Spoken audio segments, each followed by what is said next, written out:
Hi there, trailer owners. Today in your 2020 Grand Design Momentum, we're going to be taking a look at and showing you how to install Hydra Star's triple axle hydraulic brake line kit. In this kit, you're going to get everything you need to get a triple axle trailer converted over from an electric brake system to an electric over hydraulic system. You'll get all the lines necessary. We've got a 25-foot 3/16 diameter main line coming back. You'll also receive a 6-foot cross line that will connect your lines together for your driver and passenger side. And you'll receive four 4.5-foot short lines that will connect your axles from one another, going back two for each side. You'll also receive all the fittings that's necessary to make these connections. You'll get a 4-way. This is for your main line coming in, your cross line, as well as the lines to go back to the remaining axles.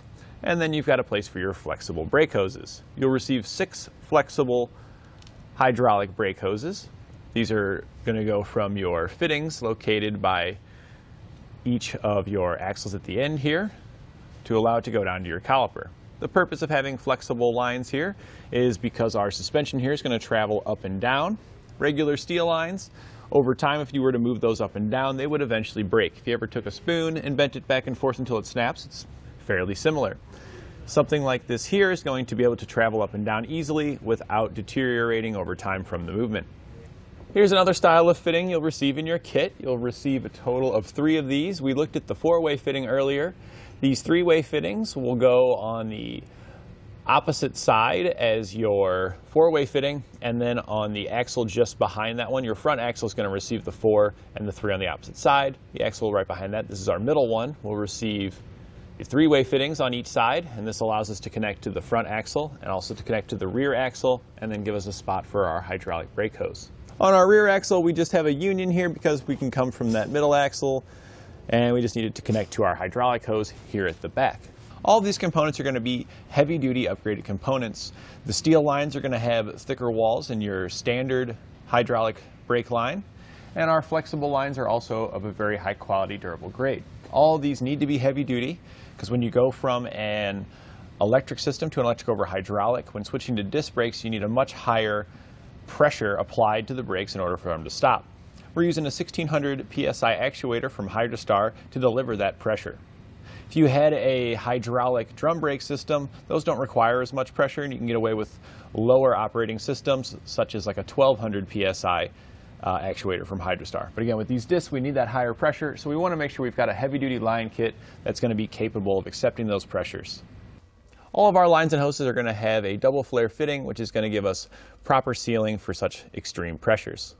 All of our fittings here are going to be constructed of a brass to ensure that they are corrosion-free. This is also a softer material that allows it to seal up when tightened down. Once you've got all of your brakes installed on all of your axles, you need to get hydraulic lines now run to them, so that way we can get pressure back here and also get an actuator mounted up. We've mounted our actuator at the front. We've routed some lines back. The flexible line here is what you'll want to use to connect from your lines coming from your actuator to your caliper. This will ensure that the axle can freely move up and down if you're going over bumps and things like that. We got plenty of suspension travel, and this is designed to be able to move without causing any damage to any components. So we'll take our brake hose here. We're going to go ahead and thread it up top into the fitting coming from our actuator. And then the other end of our hose is going to thread right into the fitting here at the back of our caliper. It's important when you're putting these on that you make sure that you're not going to stretch your hose too far. So that's why we have our suspension completely hanging. We can see we've got plenty of length. We're not going to overstretch the hose to where it's going to get damaged. And you also just want to make sure it's not going to be in the location of anything that's moving, like your suspension components. Like if you were too close to the equalizers here, it could potentially get crushed. So that's why we try to stay pretty much straight up. And this keeps our hose kind of back away from everything. And as the suspension goes up, it's going to want to kind of flex this way, pushing our hose towards the center of our trailer. That's going to help keep it out of harm's way. So now we can go back and tighten down our lines. When we tighten down our lines, we want to make sure that we use a line wrench. This here is a line wrench. It's going to ensure that you don't strip out your lines due to the metal here is usually made of a softer metal. The softer metal ensures that when you tighten it down, that it can compress together and give us a nice tight seal. Because this is going to be under some pretty high pressures for our brakes here. So you can see how that line here, this line wrench, wraps around a little bit further, which allows you to slip over a line, but you get more surface area than you would with a traditional wrench like this one here.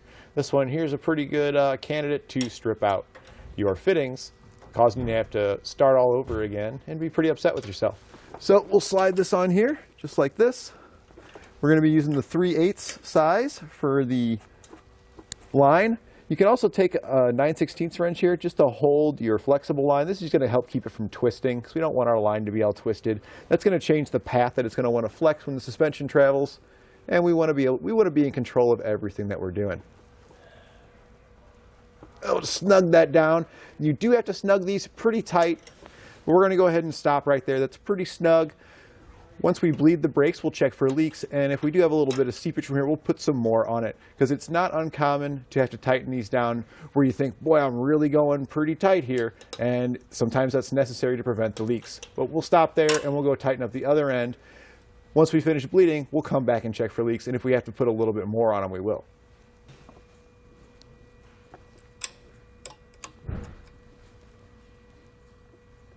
So now that we've got everything installed, our brakes, our lines, and our actuator, everything's wired up and ready. We just need to get some fluid in the system, bleed it out, and then our system's ready to apply, and we can stop our trailer. So we're going to start by removing our cap. I've already topped the fluid up. You want to leave your cap off when you're bleeding the brakes. The rubber seal in here can actually get sucked, and it potentially could damage the seal if it's on while you got it. So we don't want to pull that seal out, so we'll just leave it off. We'll just set it down over here. And now we're going to have an assistant up here at the front that's going to monitor the fluid level. If you drain the fluid down too low and it drains it dry, you'll have to start the bleed procedure all over again because it's sucked air into the system from the very beginning here. Your assistant's also going to top it up, make sure it stays full, and it's nice if they're up here at the front because they can pull your breakaway switch pin for you to activate the brakes when you're bleeding them. We're now going to head back to the brakes, to our bleeder screws, and we'll show you how to open and close those and get this bled out. So now we are here back at our driver's side rear wheel. Since our actuator is installed slightly on the passenger side, this is the furthest from our actuator. That's where I recommend starting, because that's going to be the most distance. You're going to get the most fluid through your lines and get the most air out starting here.